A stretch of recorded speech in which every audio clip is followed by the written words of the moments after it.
Hey guys, Nathan at Duck River Honey, and today is the payoff for nearly a year and a half of work. I started beekeeping at the beginning of last year, and since first year hives are typically not very productive from a honey production standpoint, I was able to get a little bit of fall honey from them last year, but this year is the payoff for all of the work that I did last year and this spring. So this is going to be my first major honey pull of the year, and I think it's going to be a pretty good harvest. So we'll jump into it. So it is hot today, and it's been hot at night. I have both the skateboards and fume boards, and since it's so warm at night, you don't get the circulation within the hive that you do in colder times. So I'm using fume boards today. They seem to work really well in this hot weather.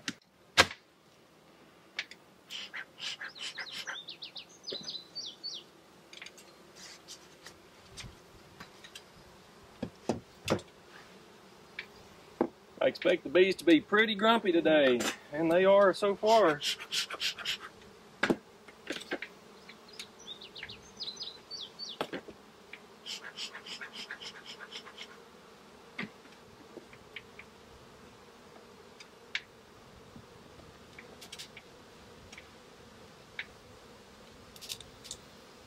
All of our major flows are over now, and that will generally usher in robbing season, time of grumpy bees.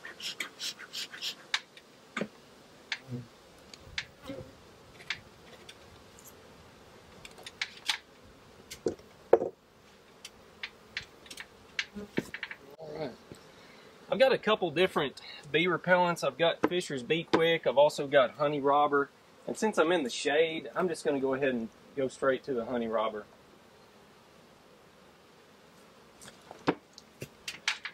We'll see how that works.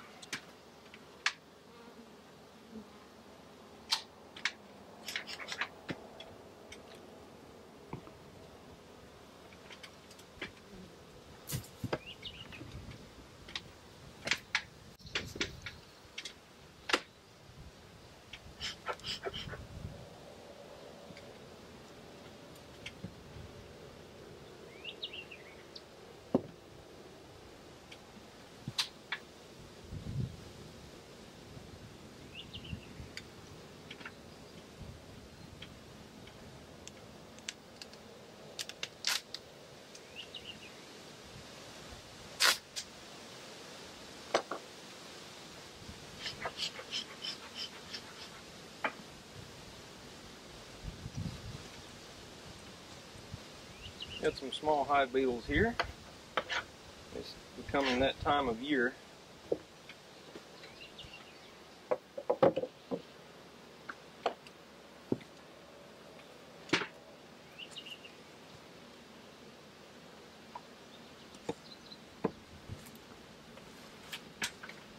See if this is going to be enough to drive them down.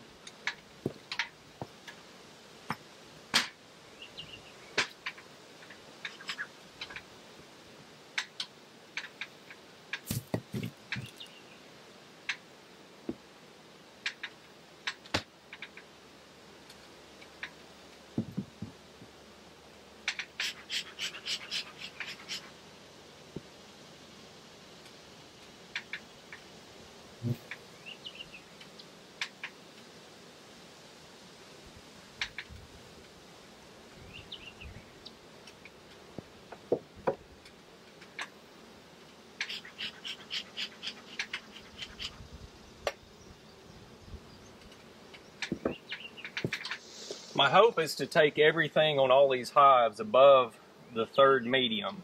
I consider this to be the hive and everything above that to be a honey super, but I'm probably going to have brood in some of these forests, maybe even some of the fifths that I'll have to sort through because I've not used queen excluders this year. I did that on purpose. I'm trying to draw a lot of comb, and queen excluders definitely slow down comb drawing. So that's just one of those things. There's trade-offs in everything, including beekeeping.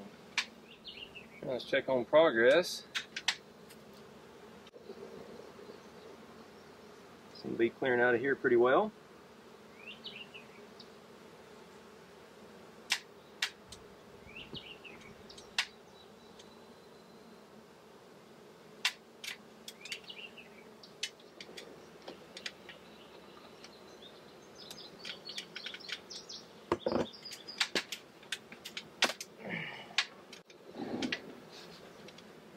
like they've nearly cleared out of 2 boxes here. So I'll take a leaf blower.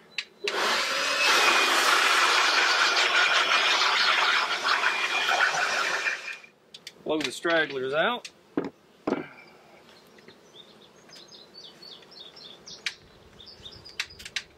Oh, it's a heavy box.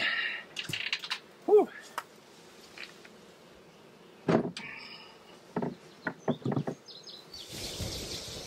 I'll try to keep these covered as I'm harvesting so that I don't get robbing started. I'm gonna stick that fume board back on this box. This one's a partial. That was actually the 5th box that I put on. I started under supering. I've got these labeled so I can tell which hive they came from. So that means that this super should be ready to go.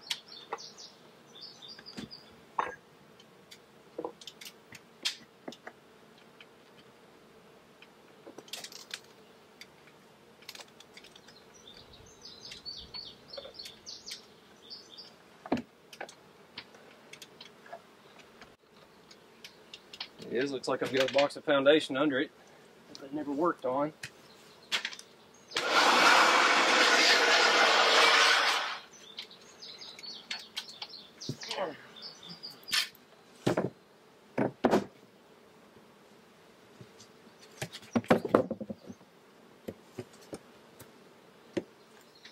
So we've just got a partial here. Let's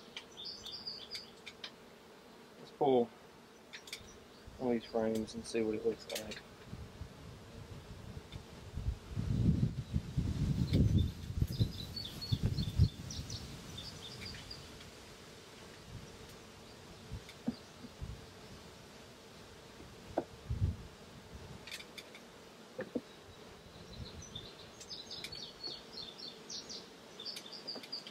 Yep, we'll take all of that.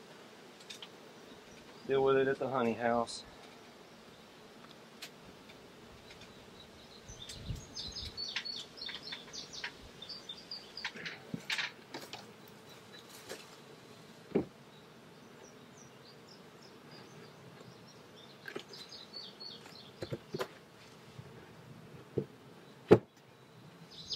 So as an experiment, I put Fisher's Bee Quick on a couple.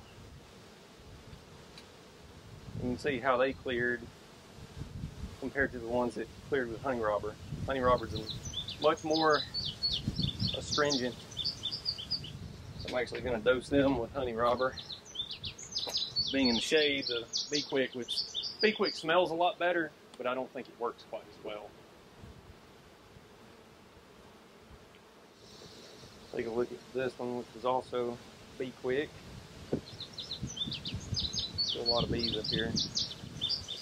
While we're waiting for the first supers on those two, we can get the second one off of this one.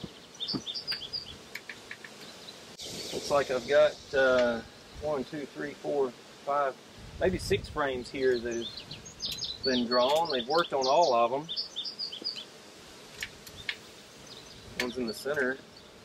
It'll be very recent honey. That is capped and beautiful.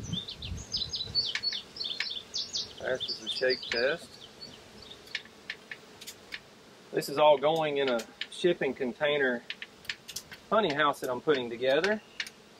And I've got a dehumidifier that I can get in there. So I think I'll be able to move the moisture on any open comb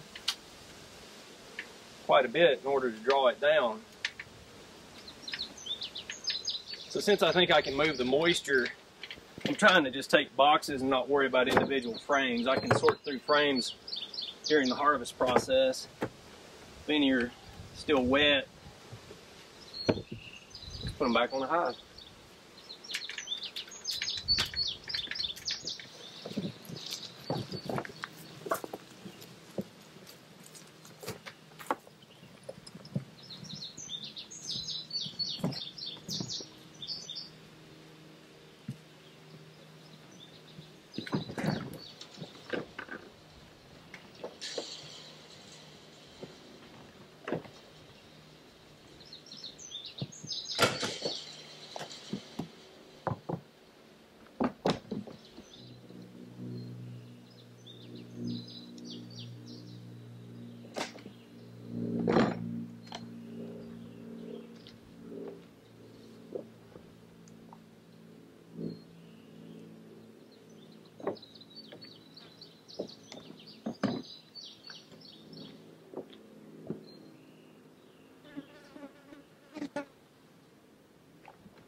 This is the first hive that I'm low enough on that I think I might actually find some brood in the center. So we'll tip it, see what it looks like. That is just pure honey. Exactly what I was hoping for. So we'll take that.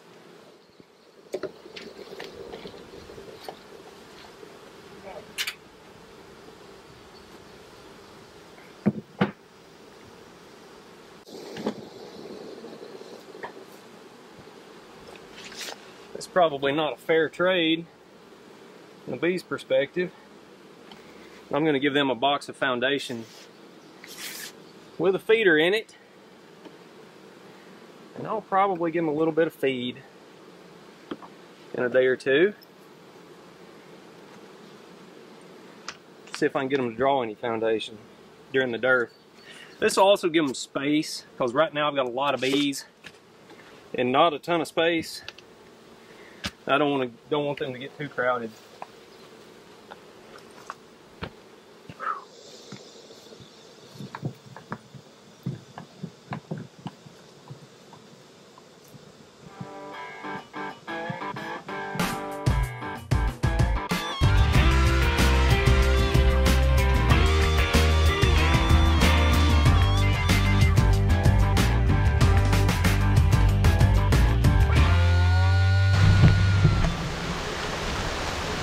You got that right, it's pouring rain with the sun shining.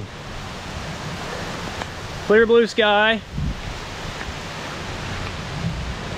Apparently we had one thundercloud pass over and it dumped on me. That's beekeeping at its finest. Good times, good times.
So I pulled 19 supers on Friday. I had to leave one on one hive just because it started pouring rain out of a clear blue sky.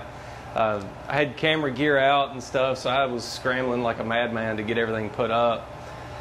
So went back and finished yesterday, pulled honey from 3 more hives plus 1 super that I'd left, and got 9 more, so I ended up with 28. And I'm going to go ahead and get these extracted. I'm actually working on that now. And that'll be a separate video coming up. So 28 supers off of 8 hives.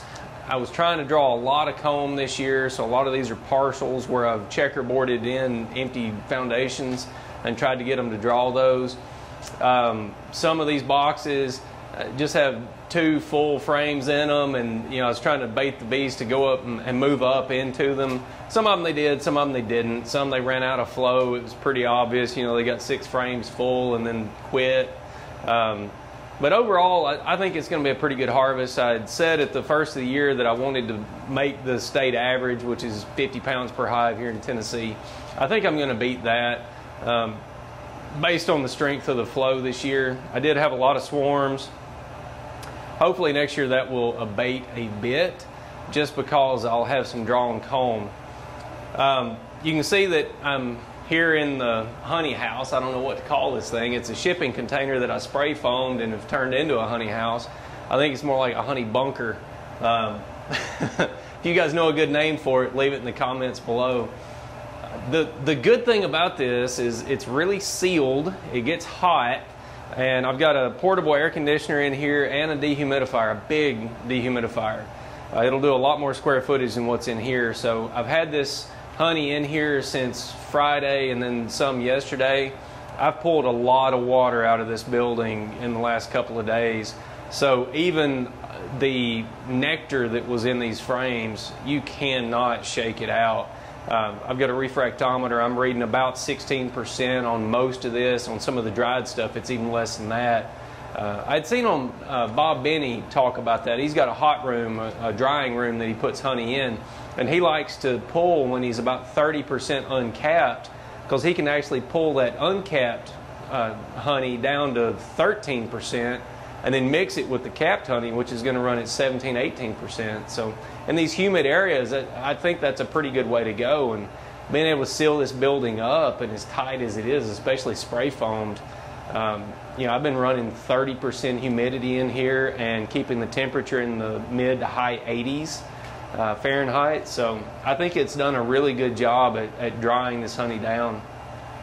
The extraction is going pretty well so far. I've got my process figured out. Of course, this is a new building, new everything. You got to figure out a lot of stuff. So, guys, I appreciate you watching, and be looking for the extraction video that's coming up.